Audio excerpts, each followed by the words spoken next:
눈앞에서 통미봉남, 트럼프, DMZ 깜짝 쇼. 북한 비핵화는 점점 더 멀어져만 간다. 6월 30일 문재인과 트럼프 대통령 그리고 북한 김정은이 판문점에서 만나 그야말로 DMZ에서의 깜짝 쇼를 연출했습니다.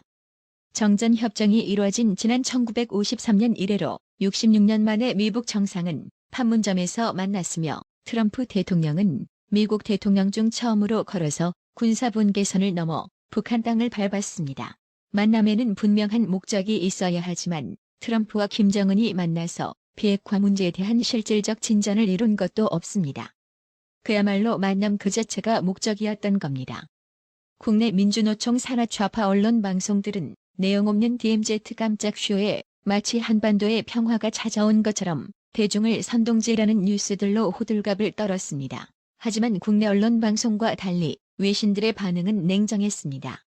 뉴욕타임스는 판문점 깜짝 회동을 지켜본 후 타고난 쇼맨, A 쇼먼 바이 네이처이자 드라마틱한 순간을 즐기는 TV쇼 전문가라고 트럼프 대통령을 평가했습니다. CNN은 미국 대통령이 세계에서 가장 무장된 국경을 넘어 북한에 갈 것이라는 건 상상도 할 수 없는 일이었다며, 그러나 이는 트럼프 대통령의 개인적인 외교 스타일, 연극을 조율하는 그의 재능과 맞물려 가능했다고 전했습니다. 재선을 꿈꾸는 트럼프가 판문점에서 김정은과 깜짝 만남을 통해 미국 차기 민주당 대선 후보들이 첫 TV 토론을 열며 여론의 주목도를 높이는 효과를 차단할 목적이었다는 분석도 있습니다. 그런 의도대로 베트남 하노이 미북 회담을 성과 없이 끝내야 했던 트럼프 대통령은 이번 회담으로 민주당 후보들에게 비추어졌던 스포트라이트를 다시 자신에게 돌려놓는데 성공한 걸로 보입니다. 당장 민주당 대선 주자들은 트럼프 대통령의 판문점 회동에 대해 잇따라 날선 비판의 목소리를 내면서 쟁점화에 나섰습니다. 각종 여론조사상 선두주자인 조 바이든 전 부통령은 대변인 성명을 통해 트럼프 대통령이 미국의 국가안보와 이익을 희생하면서 독재자를 애지중지하고 있다고 직격했습니다. 버니 샌더스 상원의원도 만남 자체에는 의미를 부여하면서도 단지 사진 촬영 기회가 되기를 원하지 않는다. 우리는 진정한 외교가 필요하다고 평가절하했습니다. 이번 만남은 전 세계의 이목을 집중시켰지만 정작 미국 내 여론이 곱지만은 않습니다. 트럼프 대통령이 미북 DMZ 회동을 자신의 재선을 위한 흥행 카드로 활용하고 있고, 이 같은 행보가 북한에 면죄부를 줄 수 있다는 지적이 나오는 겁니다. 미국 정치 전문 매체 더 힐은 트럼프 대통령이 이미 지난 24일 인터뷰에서 미북 간 DMZ 회동을 계획했다고 전했습니다. 더 힐은 그러나 백악관이 보안상의 이유로 비보도를 요청해 이를 보도하지 않았다고 밝혔습니다. 이번 DMZ 회동을 갑작스럽게 제안하게 됐다는 트럼프 대통령의 언급과 배치되는 대목입니다. 블룸버그 제니퍼 제이컵스 기자는 인터뷰를 통해 북한은 예전과 달라진 것도 없고 단거리 미사일도 발사했습니다. 과연 북한이 트럼프 대통령을 만날 자격이 있는지요? 라고 견해를 밝혔습니다. 결국 이번 만남의 효과를 극대화시켜 자기 대권에 활용하려는 전략이라는 지적도 나옵니다. 실제로 미국에선 민주당 TV 토론을 1,800만 명이 시청해 역대 최고 기록을 세우면서 트럼프의 입지가 위축되는 거 아니냐는 관측이 나오고 있습니다. 미국 뉴욕타임스는 트럼프 대통령이 이번 만남을 계기로 자신의 존재감을 부각시켜 차기 대선에서 대표적인 치적으로 활용할 수 있다고 분석했습니다. 미 전략국제문제연구소 빅터 차 한국 석좌는 이번 만남이 진정한 비핵화를 수반하지는 못할 것이며 인권 유린자의 정통성만 부여할 것이라고 쓴소리를 내놨습니다. 트럼프가 DMZ 깜짝 쇼를 자신의 재선에 10분 활용할 목적이었다면 DMZ 깜짝 쇼에 찬조 출연한 김정은은 아마도 기존 보유한 핵을 그대로 인정받고 영변핵 시설 폐쇄만으로 대북 제재를 해제하고자 하는 마음이 더욱 생성되었을 겁니다.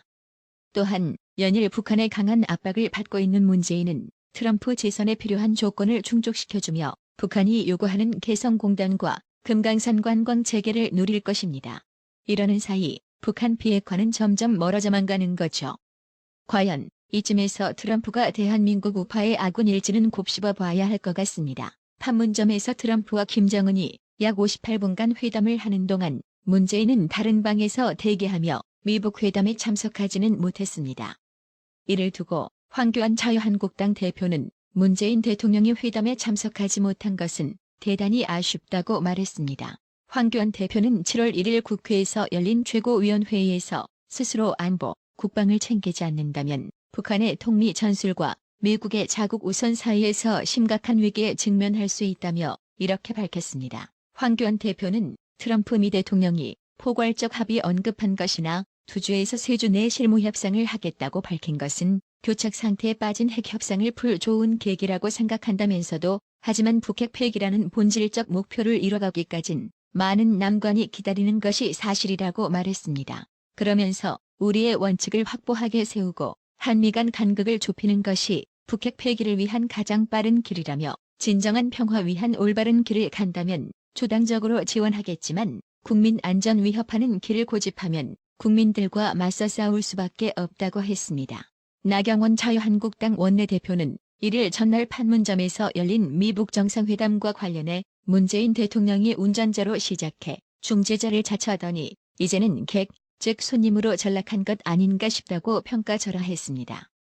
나경원 원내대표는 이날 국회에서 열린 최고위원회의에서 어제 사실상 3차 미북 정상회담이 열렸지만 통미봉남 고착화가 우려된다며 이같이 말했습니다. 나경원 원내대표는 판문점 미북 정상회담을 두고 문재인 대통령의 평가대로 역사적 순간이었다면서도 한편으로는 실제로 변한 것은 아직 아무것도 없다. 핵무기도 미사일도 대북 제재도 2년 전과 같거나 혹은 더 악화된 것이 주어진 현실이라고 주장했습니다.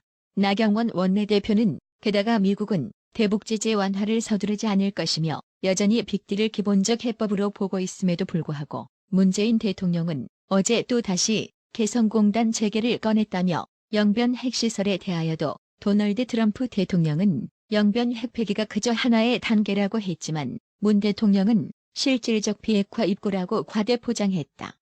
화려한 남북미 회동 뒤에는 이처럼 좁히기 어려운 시각차가 존재하고 있다고 했습니다. 이어 북한 비핵화는 대한민국 국민의 생명과 운명의 문제라며 그런 비핵화를 그저 미북 정상 간 회담에만 기대는 소극적이고 수동적인 자세가 대한민국과 대한민국 국익의 셀프 패싱을 자초하는 것은 아닌지 걱정된다고 언급했습니다. 이현주 의원 역시 판문점 회동과 관련 트럼프 김정은의 판문점 회담은 한편의 멋진 리얼리티 쇼긴 했다라고 밝혔습니다.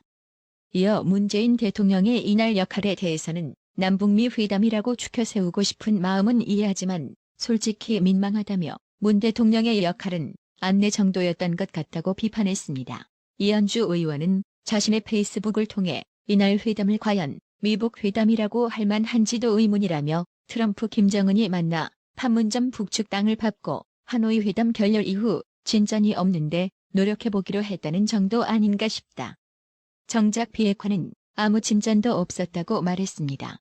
회담 내용에 대해 청와대가 별다른 발표를 하지 않는 것에 대해 이 의원은 실제로 별로 발표할 만한 내용이 없었든 아니면 우리에게 두 정상이 알려주지 않았든 둘 중 하나라며 북핵의 실질적 위협을 받고 있는 대한민국 국민들은 오늘도 이 세계적이고 스펙터클한 리얼리티 쇼를 보며 이제나 저제나 우리를 위협하는 핵이 없어질까 싶어 불안에 떨며 지켜보는데 우리 국민들 공포와 불안을 두 사람은 알고 있는지 모르는지 별 관심조차 없이 무심하기만 한 그들을 보며 울컥해진다고 했습니다. 또 북핵이 이렇게 완성되기까지 방치했던 무능한 지도자들과 오늘도 안내 말고는 아무런 영향을 미치지 못하는 무능한 문재인 대통령, 그리고 바로 오늘 우리 대한민국이 처한 얄궂은 운명 때문이라고 덧붙였습니다. 그러면서 이현주 의원은 지난 하노이 회담에서 문제가 된 영변핵 시설 외 여러 개의 우라늄 농축핵 시설에 대해 김정은은 어떠한 말도 하지 않는 걸 보며 이런 상황에서도 어리석게도 오매불망 저자세로 일관하는 문재인 대통령이 이렇게도 무능해 보일 수가 없다며 속절없이 판문점 리얼리티 쇼를 보는 대한민국 국민들은 속이 타들어만 간다. 오늘도 속았구나. 그럴 줄 알았어. 라고 분통을 터뜨렸습니다. 또 이제 더 이상의 쇼, 더 이상의 희망 고문은 사절이라며 트럼프 대통령이야 북한이 더 이상 미국 본토를 향한 도발을 하지 않으면 그만인지도 모른다. 그런데 우리나라는 북핵이 완성된 후 눈에 띄게 약해졌다고 강조했습니다. 그러면서 청와대는 마치 자신들이 평화를 가져온 것처럼 호도하지만 생각해보면 이전에도 한반도는 평화로웠다며 오히려 평화가 깨지는 건 우리나라가 아니라 북한의 핵 때문인데 북한한테 쩔쩔매며 비핵화 시작도 못하는 문재인 정권이 전쟁 없는 한반도 평화 운운하는 건 대국민석이라고 일갈했습니다. 이현주 의원은 많은 국민들은 김정은은 자신의 유일한 지렛대인 핵을 결코 포기하지 않을 것이라고 생각한다며 비핵화되지도 않을 텐데 이렇게 자꾸 미북 회담을 하는 것이 오히려 김정은의 국제적 위상을 키워주고 북핵이 사실상 인정되어 버리는 게 아닌가 걱정스럽다. 그래서 자꾸 이런 쇼를 반복하며 희망 고문만 하고 김정은 기만 살려줄 바엔 차라리 김정은이 스스로 핵을 포기할 때까지 확고한 제재 방침을 유지하는 게 낫겠다. 동시에 핵공유협정이나 핵재처리 기술 확보 방안 등 북핵을 견제할 대응책에 집중해야 한다고 주장했습니다. 이현주 의원은 소득주도 성장 등 경제정책 실패가 결과로 드러났는데도 청와대 새경제팀을 보니 국민을 대상으로 한 경제실험은 계속될 것 같다라고 전망하며 이제 북한만 오매불망 바라볼 게 아니라 다 죽어가는 대한민국 국민들 삶을 좀 챙기세요. 우리 국민은 마루타가 아니다라고 말했습니다.